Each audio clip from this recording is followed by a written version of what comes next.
Information HQ کے معزز دوستو، میں ہوں گلفراز احمد۔ اب تمام دیکھنے اور سننے والوں کو السلام علیکم۔ اگر آپ ہمارے چینل پر نیو ہیں تو ہمارے چینل کو سبسکرائب کر دیجیے گا اور اس کے ساتھ بیل آئیکن کو بھی ضرور دبا دیجیے گا تاکہ ہر نئے آنے والی ویڈیو آپ تک جلد پہنچ سکے۔ دوسری جنگ عظیم 1939 سے 1945 کے سالوں کے دوران دنیا کے تقریباً ہر حصے میں ہونے والا تنازع اصل جنگجو طاقتیں تھیں۔ جرمنی، اٹلی اور جاپان، اتحادی فرانس، برطانیہ، امریکہ اور سوویت یونین اور ایک حد تک چین۔ یہ جنگ کئی حوالوں سے ایک تسلسل تھی۔ 20 سال کے بے چین وقفے کے بعد پہلی جنگ عظیم سے حل نہ ہونے والے تنازعات کا دوسری جنگ عظیم میں 40 سے 50 لاکھ ہلاکتیں اسے تنازع بنانے کے ساتھ ساتھ سب سے بڑی جنگ بناتی ہیں۔ پہلی جنگ عظیم کے ساتھ ساتھ دوسری جنگ عظیم 20ویں صدی کی جیوگرافی سیاسی تاریخ کی عظیم واٹر شیڈز میں سے ایک تھی۔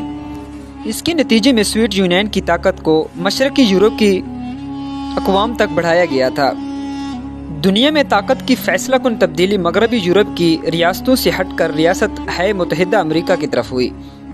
1939 کے ابتدائی حصے تک جرمن ڈکٹیٹر پر حملہ کرنے اور اس پر قبضہ کرنے کا عزم کر چکا تھا۔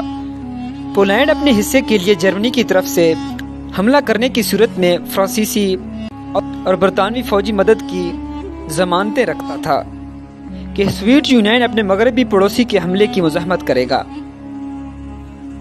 ستمبر 1939 میں اتحاد ممالک یعنی برطانیہ، فرانس اور پولینڈ صنعتی وسائل، آبادی اور فوجی افرادی قوت میں مل کر برتر تھے، لیکن جرمن فوجی اسلحے، تربیت، نظریے، نظم و ضبط اور جنگی جذبے کی وجہ سے دنیا میں اپنے حجم کے لحاظ سے سب سے زیادہ متاثر جنگی قوت تھی۔ جیسے ہر قوم متحرک کر سکتی تھی، اس طرح جو فیصلہ کن ثابت ہونا تھا، اصولوں کے مطابق جرمن ٹینکوں کے ساتھ مل کر دشمن کی لائن میں سوراخ کرنے اور دشمن کے حصوں کو الگ تھلگ کرنے کے لیے بڑے پیمانے پر کور مشن میں استعمال کیا جاتا تھا، جنہیں جرمن انفینٹری ڈویژنوں نے گھیر لیا تھا اور اس پر قبضہ کر لیا تھا۔ 1939 میں اپنی نوعیت کی بہترین فورس تھی۔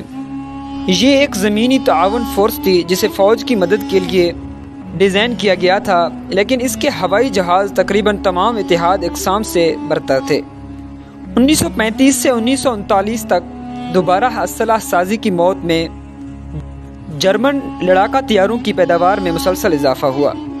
سالوں کے لحاظ سے جرمن ہوائی جہاز کی پیداوار کو دکھاتا ہے۔